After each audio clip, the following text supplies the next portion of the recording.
Good morning. This is Dr. Bill Wyatt again, and it's still morning, and we're going to do another video or make a stab at it. And we got a interesting thing here about doing class 3 work on younger ladies. There are a few young ladies who grow a little past the time that most young ladies will stop growing around 13, 13 and a half, or 14.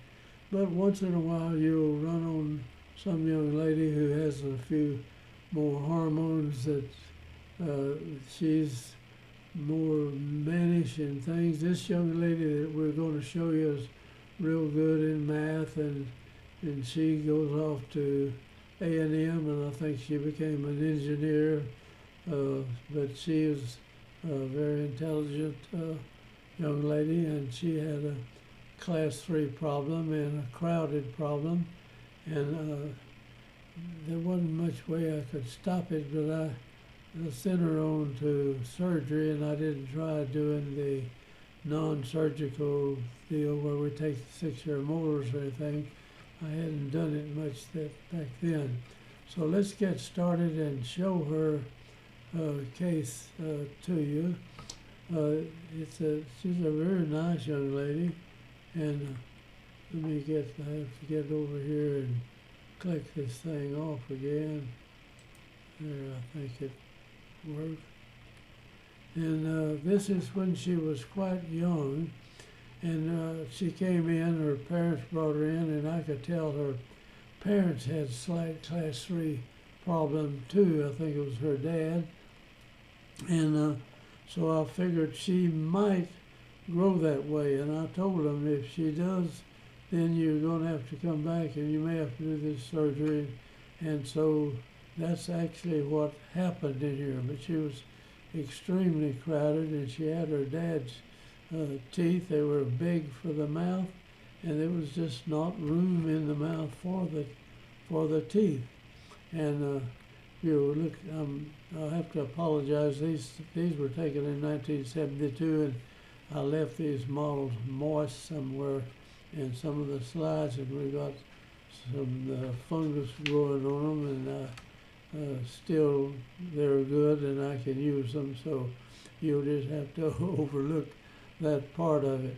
But you can see the facial structure here.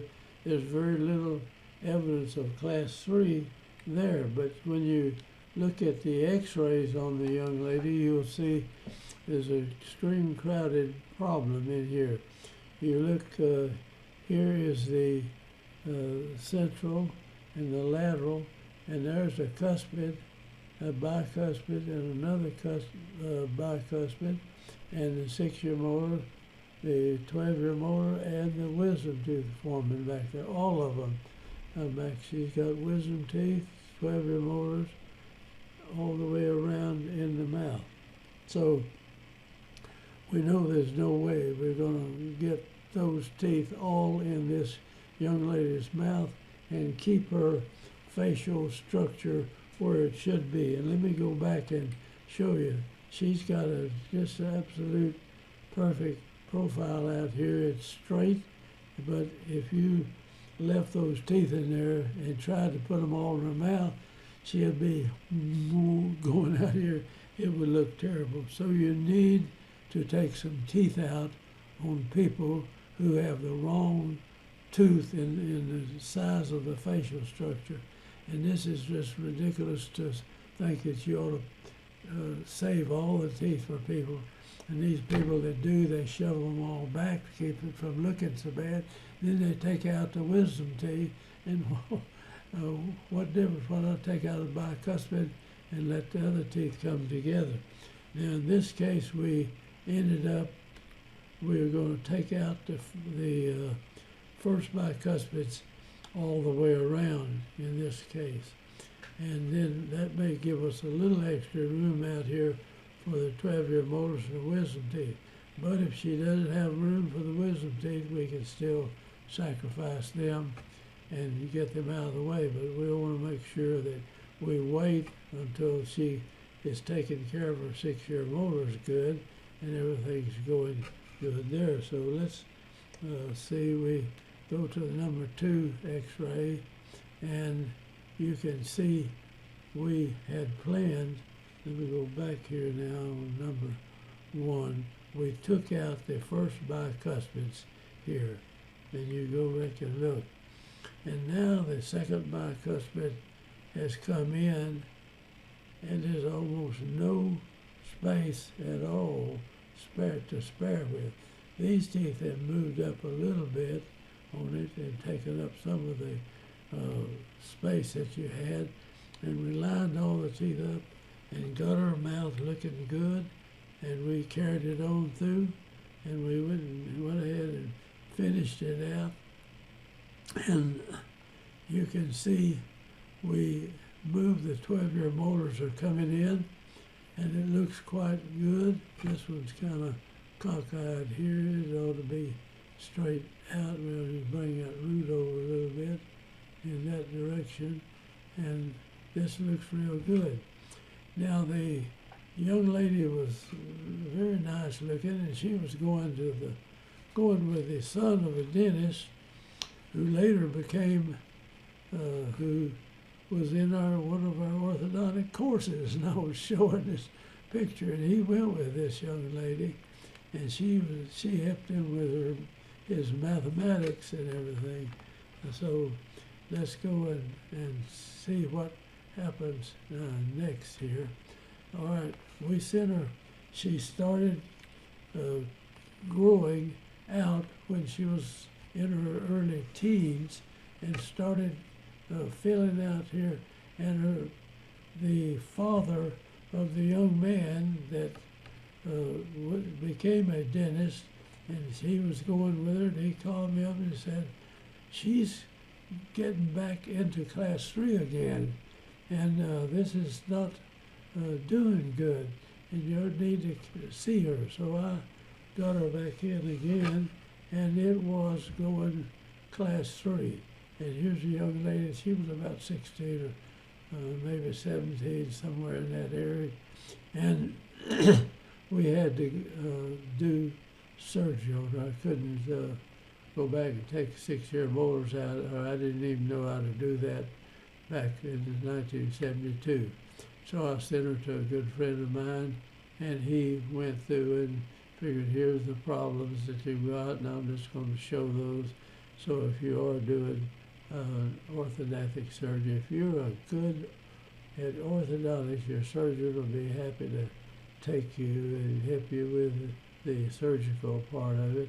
And we sent her in for surgery, and I have some surgical pictures, but I don't kind of hesitate to show them to you. They're pretty gory. So anyway, we did the surgery, or I didn't do it. He did the surgery and brought her back in, and here is the difference in here. Look at the difference in the facial structure in here, and she may have assisted that, but she's got a little, maybe a mouth breathing problem. She's got her lip, a short lip in here and her mouth open, but the difference in the looks of the face makes a tremendous difference. Now, she went on to A&M, and I think she became an engineer.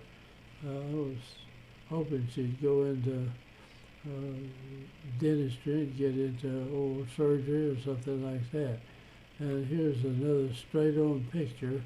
This is not as big of a change, but you'll see the facial structure here, this height and this height across here are more.